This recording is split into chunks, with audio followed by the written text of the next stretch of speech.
tajba, fissem il-Fakultà tal-Arti tal-Università, il-Dipartiment tal-Ingliż u il-Dipartiment tal-Malti, u fissem il-Kumitat Organizzattiv tal-Konvenzjoni tal-Malti li jiexu barra minn Malta, biex nilqakom għal dan is-simpożju li fih se niddiskutu din it-tema ta' rabta bejn l-awturi Maltin jew l-awturi ta' nisem Malti u dik li huma jqisuhom bħala d-dar tagħhom.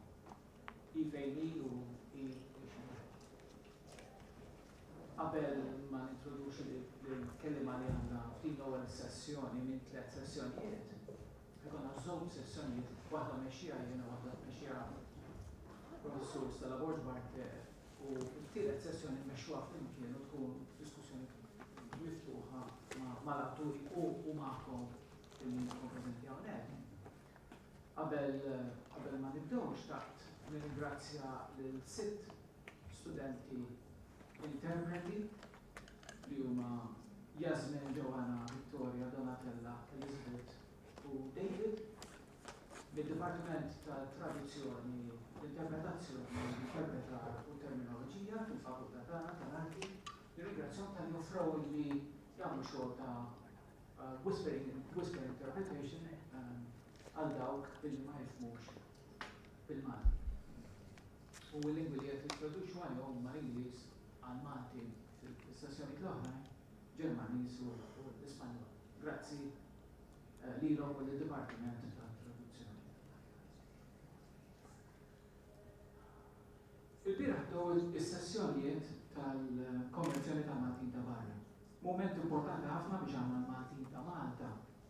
Insiru nafu lill-Maltin ta' barra, nirrikonoxxu l-ħidma u l-aspirazzjonijiet tagħhom li tagħmlu minn għandhom għalma huma jibqgħu jitalmu minn għandna u jfittxuna bħala ħudhom fart walidhom jew fart il-ġenituri tagħhom. Għax ħafna minnhom jaraw lilhom infushom bħala Maltin u jsegwu dak li qed jiġri fostna ferm iżjed milli aħna nagħtu każ ta' dak li qed jagħmlu huma.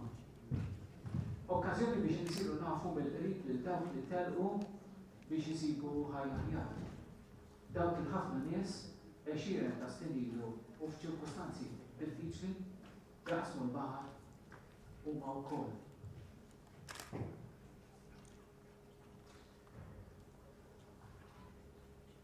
Hemm differenzi importanti bejn dik l-emigrazzjoni organizzata u l-ħarba disprata ta' eluf ta' bnedmin illum bil-gwerra u l-ġuħ jew l-nuqqas ta' futur. Hemm ħafna differenzi bejn dak li qed jiġri bħalissa fil-Mediterran u l-istorja ta' ħafna mill-immigranti Maltin. Hemm ukoll ħafna xemm naħseb jien, għax il-bnedmin huma fejn huma minn huma jibqgħu bnedmin tad-demm u l-laħam bid-drittijiet fundamentali tagħhom, bl-aspirazzjonijiet li għandhom kull dritt daqsna li jkollhom.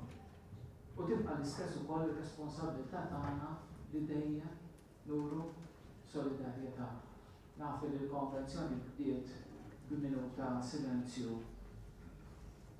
għall-vittmi għat-tant vittmi li mietu f'dawn il-ġranet immanki matul dawn l-aħħar snin fil-Mediterran, ċirkostanzi tant traġiċi jkolli ngħid inġusti. U nixtieq wara l-introduċi li 3 awturi naħtaf l-opportunità li għandi l-Maġembel Karsh Kembri li jaħdem ħafna f'dan il-qasam direttament biex jitkellem biex jgħid kentejn anke dwar dak li qed jiġri bħalissa fil-Mediterran. Maġembli għandi l-Marvella, hemm il-noti biografiċi ta' dawn l-awturi li għandna hawnhekk fidejkom u għaldaqstant hemm il-programmi għandna interessat għal mandux u għaldaqstant ma nixtieqx noqgħod nirrepeti dak li intkom probabbilment tagħmlu diġà. Romark huwa ħafna affarijiet fost oħrajn huwa awtur ta' romanz illi ħareġ mhux tant minn ilu madwar sena ilu.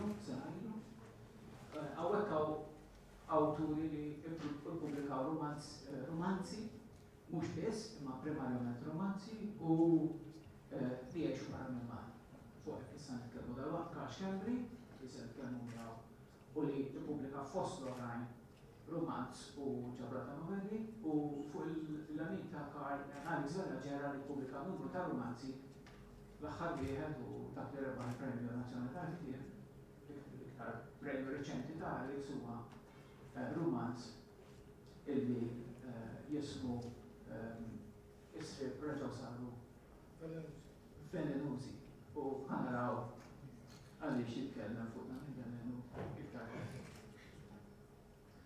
Karl xkempli ilu il-kolli l barra numru ta' snin, 10 snin u fuqhom fit-tnejn il-każijiet, Karl kemm dak il-akbar snin.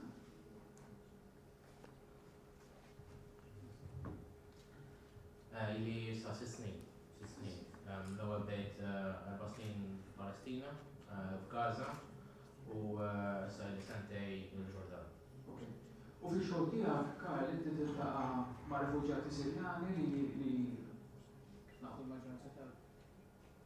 l-maġġoranza tal-rifuġjati Sirjani fil-fatt qed jgħixu fil-Vant Nofsan istess, fil-pajjiżi ġirien ta' Sirja. Inti taħdem ħafna mal-rifuġjati Sirjani fil-Ġordan, imma anke rifuġjati oħrajn fil-Palestina, l-Yemen, l-Iraq u r-reġjun tal-Vant Nofsan il-Bont ġenerali. Xi tħoss meta tara dak li qed jiġri bħalissa fil-Mediterran, meta tara rifuġjati bħal dawk li tkun magħhom inti kuljum jgħibu b'mod tant inġust u krudili kolli fl-anonimat. Il-vjaġġ tiegħi jiena kont tlaqt minn Malta bħala ġurnalist u mort il-Palestina bħala ġurnalist. U għadni naħdem fil-medja xogħli huwa media manager ma' l-organizzazzjoni Save the Children, hija organizzazzjoni umanitarja. U meta kont hawnhekk kont nara ħabbija tal-poplu Malti u kont nikteb dwar l-immigranti li jaslu għaw ħajjin u mejtin. Issa qiegħed fil-punt fej qed nara il-vjaġġ tagħhom jibda mis-sors kważi, ħafna minnhom mis-Sirja, mill-Palestina, ħafna oħrajn mill-Afrika. Imma qiegħed niltaqa' ma' nies individwi li din id-darba qed jgħiduli li ħajtejbu, qed jgħiduli li ħajjirkbu dajsa, jew jitilgħu fuq trak jew trejn.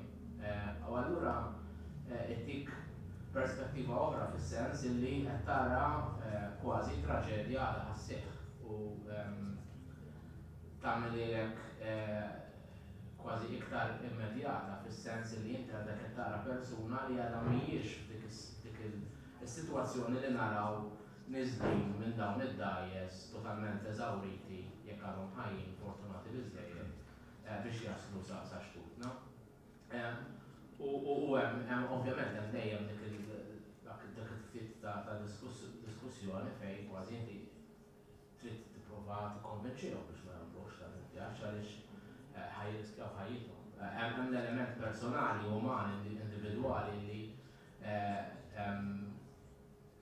jekk poġġi inti tagħmel x'tagħmel u x'inhu x-xogħol tiegħek kważi tfakkarhom jekk hemm bżonn tfakkarhom li dawn qed jirriskjaw ħajjithom. Ħafna fil-maġġoranza assoluta tal-każi dika tieqaf tkun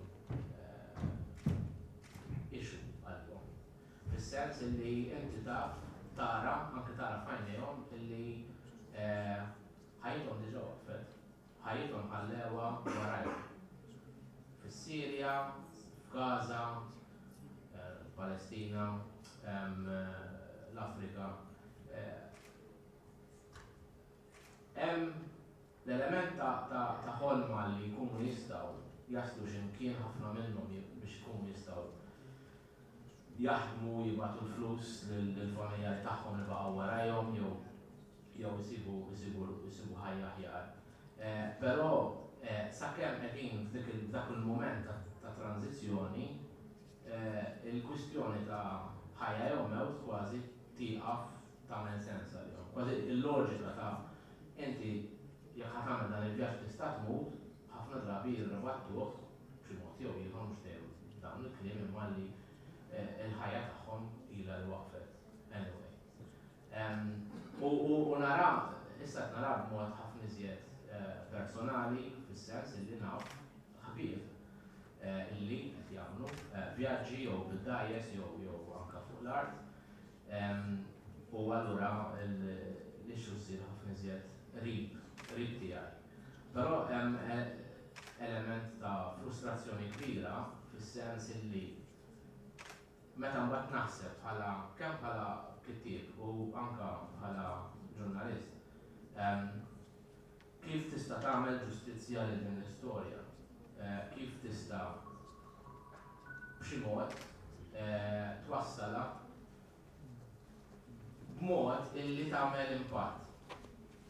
Għax l-istejjer jingħadu, jinkitbu, u hemm ġurnalisti, hemm awturi li jinkitbu fuq l-immigrazzjoni, imma meta tara kif qegħdin aħna mmissu l-umanità, kif x'differenza qed nagħmlu, hija falliment totali. Fis-sens illi nista' nagħtik tunnellati ta' fatti ta' kemm qed imutu nies u tista' ssibhom u ma jmissux. U ftit naf, forsi nittama nisbaljat, ma ftit naf każi fejn l-istejjer infushom iġallu lin-nies jibdlu l-attitudnijiet tagħhom. U din ikkonfermawhom meta tara l-kummenti li jikbu n-nies fuq il-gazzetti, fil-comments board, imma anke fost l-opinjonisti mainstream, issa anke l-Ingilterra, di ġiet bħala issue li qed tiġi diskussa again fl-Ewropa.